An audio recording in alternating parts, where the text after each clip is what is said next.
Hi friends, स्वागत है आप लोगों का हमारे यूट्यूब चैनल में। आज की वीडियो में हम बात करने वाले हैं सेक्शन 120 भारतीय साक्ष्य अधिनियम, जो सेम सेक्शन था section 114A Indian evidence act 1872 का। इसमें क्या बात किया गया है इस सेक्शन में, देखिए, जब किसी औरत के साथ जो हमारा सेक्शन 64 क्लास 2 भारतीय न्याय संहिता जो सेम प्रोविजन था section 376 class 2 Indian penal code का, इससे रिलेटेड मैटर, रेप केस का मैटर कोर्ट के सामने आया हो और जहाँ पे औरत जो है वो मना कर रही कि हमने कंसेंट नहीं दिया था, अपनी सहमति नहीं दी थी सेक्सुअल इंटरकोर्स के लिए, तो क्या कोर्ट उसको मानेगी नहीं या नहीं मानेगी। इससे रिलेटेड हम बात करने वाले हैं आज इस प्रोविजन में। इस पे एक मूवी भी बनी हुई है, बॉलीवुड की बहुत अच्छी मूवी है। तो पहले इस पे बात कर लेते हैं, फिर मूवी पे भी थोड़ा डिस्कस कर लेंगे। तो चलिए शुरू करते हैं। अगर आप देखिए लीगल प्रोफेशन में हैं, नहीं भी हैं, तब भी वीडियो को देखिएगा। आज के लिए, आज के ज़माने में वीडियो आपके लिए बहुत ज़रूरी है। आप लीगल प्रोफेशन में तो है ही, नहीं है तब भी आपके पास कोई बेयर एक्ट हो तो ले लीजिए, नहीं है तो आराम से लेक्चर देखिए, एक एक पॉइंट मैं आपका क्लियर कर दूंगा। नहीं बेयर एक्ट है तो भी कोई बात नहीं। चलिए, मैं एक बेयर एक्ट ले लिया हूँ, यूनिवर्सल लॉ की। सेक्शन 120 क्या बात करता है? Presumption as to absence of consent, जहां पे कंसेंट की एब्सेंस हो in certain prosecution for rape, जहां पे रेप केसेस चल रहे हो कोर्ट में। देखिए पहला पॉइंट इसको, in prosecution for rape under sub section 2 of section 64 of Bharatiya Nyaya संहिता 2023, कौन से मैटर होने चाहिए? सेक्शन 64 क्लास 2 भारतीय न्याय संहिता का, जो पहले कहाँ पे था? Section 376 class 2 Indian penal code में। इसमें क्लास 1 की बात नहीं की गई है, क्लास 2 की बात की गई है। क्लास 2 में क्या है? जहां पे रेप कमिट होता है, जैसे पुलिस कस्टडी में होता है या जेल में कमिट होता है या हॉस्पिटल मैनेजमेंट में कहीं औरत के साथ, जहां पे उसकी सेफ्टी पे सवाल उठता है, समझ रहे हैं ना, जहां पे किसी और का कंट्रोल होता है उस समय, क्योंकि वहां पे ज्यादा चांसेस होते हैं रेप कमिट होने के। तो ये उस सेक्शन की बात कर रहा है। पहला पॉइंट क्या हो गया? सेक्शन 64 क्लास 2 का मैटर होना चाहिए। दूसरा, where the sexual intercourse by the accused is proved, sexual intercourse क्या होना चाहिए? प्रूफ होना चाहिए। इस पे क्वेश्चन नहीं होना चाहिए कि सेक्सुअल इंटरकोर्स हुआ है कि नहीं हुआ, ये प्रूफ होना चाहिए। अब आपको बता देते हैं, अगर आप सेक्सुअल इंटरकोर्स तो आप लोग समझ ही रहे होंगे, हमारी लॉ में क्या प्रोविजन है इसके बारे में थोड़ा सा आपको एक ओवरव्यू बता देते हैं। यहाँ पे नीचे एक एक्सप्लेनेशन दिया हुआ है, in this section sexual intercourse shall mean any of the acts mentioned in section 63 of Bharatiya Nyaya संहिता 2023। जो सेक्शन 63 है,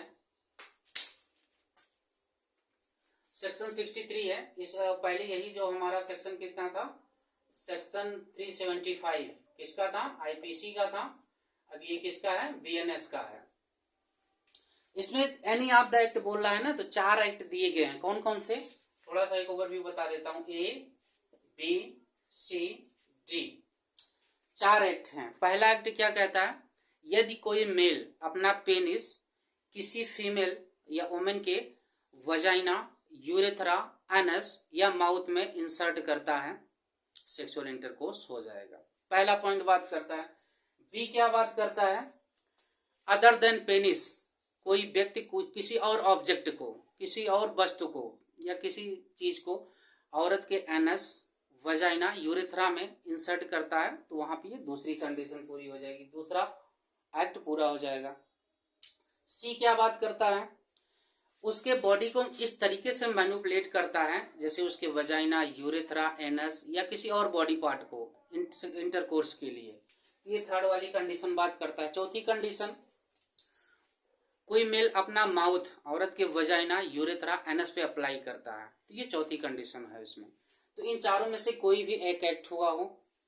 उसके बाद इसमें 7 कंडीशन होती है रेप के लिए। अभी ये रेप तब कमिट होगा, इसमें से कोई एक कंडीशन हो, या जो 7 पॉइंट नीचे दिए गए हो उसमें से कोई एक कंडीशन हो। कुछ बता देते हैं, जैसे उसके साथ सेक्सुअल इंटरकोर्स हुआ बिना उसकी इच्छा के या बिना उसकी सहमति के, या आपने जबरदस्ती किया, उसको डरा धमका के आपने उसकी सहमति ले ली, जबरदस्ती ले ली, या उस सहमति देने के लिए उस कंडीशन में नहीं थी, मान लो बेहोश थी, उस कंडीशन में आपने ऐसा किया।